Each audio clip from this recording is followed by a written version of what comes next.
The two brothers have escaped from the Welsh bandits and have crossed the mountain range, not without difficulty and excitement, and now are approaching the monastery of the old monk. And so we'll go from there in the kingdom of Mercia. A peaceful scene met them, for stretching out before them was a wide valley with cornfields swaying golden in the sun, fat cattle grazing in the meadows, and in the middle, behind a stone wall and surrounded by circular huts of wattle and daub, was the monastery, with its stone church and refectory, where the monks had their meals and assembled on important occasions. Olaf saw the monks and the villagers moving slowly about their work, unaware of the danger threatening them. The abbot took the news of the imminent Viking raiders' attack calmly. He was a saintly man, but down to earth too, and used to raids from the farmers in the neighbouring valleys, attacking the monastery and stealing its cattle. But this was the first time the Viking raiders were about to attack, and he knew why. They're coming for the chalice the monks of Glendalough in Ireland sent to us last month, the abbot told them. Is it valuable? Olaf asked. Very valuable and very beautiful, too, the abbot replied. Word of his arrival must have spread beyond the walls of the monastery. Who could have told them? Eirik asked. I've no idea, the abbot replied. It was sent here in great secrecy. Only the monks here and those in Glendalough knew about it.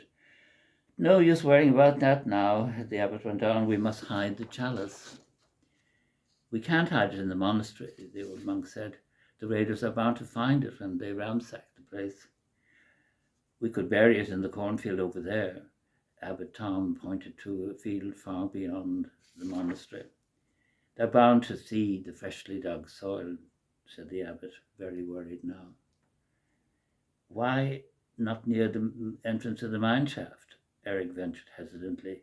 Even if the raiders get past that huge rock blocking the mine shaft, they'll be too busy leaving to see it. Good lad, beamed the abbot. You take it, Hugh, and stay until those Viking raiders leave. But they might capture you, exclaimed Hugh. I don't want to be saved if you're taken off to be sold as slaves. No, I'll stay here. The abbot smiled at him.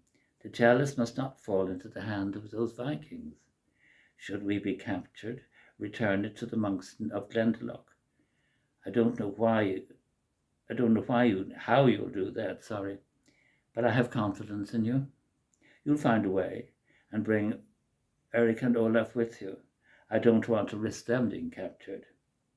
No, Olaf said, standing firm. Eirik and I will stay and help you fight the Viking raiders. Not your young brother, surely, protested the old monk. Of course. I fought my first battle when I was his age, and he'll do the same, won't you, Eirik? Eirik smiled weakly and nodded. Olaf was aware that his decision was harsh, but it was up to Eric's up to now, sorry, I'm stumbling. I'll go back in that sentence. Eirik was aware that his decision was harsh, for up to now Eric's only experience of bloodshed was hunting boar in the forest outside Dublin.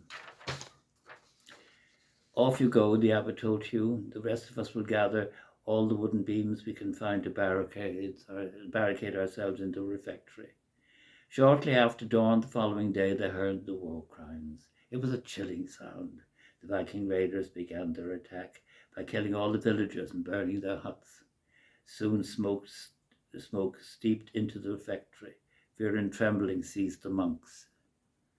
They glanced at each other before bowing their heads in prayer.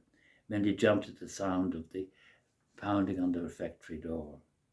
Tell them where the chalice is, screeched John, who was very cowardly. The abbot was shocked. How can you suggest that? That chalice is sacred. We'll all be killed, Tom yelled. Let me out, I'll talk to them. The abbot's eyes narrowed. You sent word to them, didn't you? Didn't you? Before Tom could answer, the pounding on the door ceased, only to be followed by the sound of fierce fighting outside. Again the monks looked at each other in puzzlement. Had someone come to their rescue? And if so, who? Rushing to the door, they pieced peering through a slit in the wood. Eirik cried, "There's a battle raging outside." "Let me see." The abbot nudged him aside. "It's the farmers from the next valley. They must think the Vikings have come to steal our cattle and then go after theirs." Pulling down the barricade, Olaf rushed out, quickly followed by Eirik, and seizing swords from two Viking raiders who had been killed, they joined in the battle. The sound of steel on steel, axe against shield, and the cries of the dying and the wounded filled the valley. Olaf ordered Eirik to keep to the background. But when Eirik saw a Viking raider sneaking up behind Olaf, Eirik ran forward and plunged his sword deep into the raider's back. Now I'm going to leave it there with a little bit of tension. Okay, take care.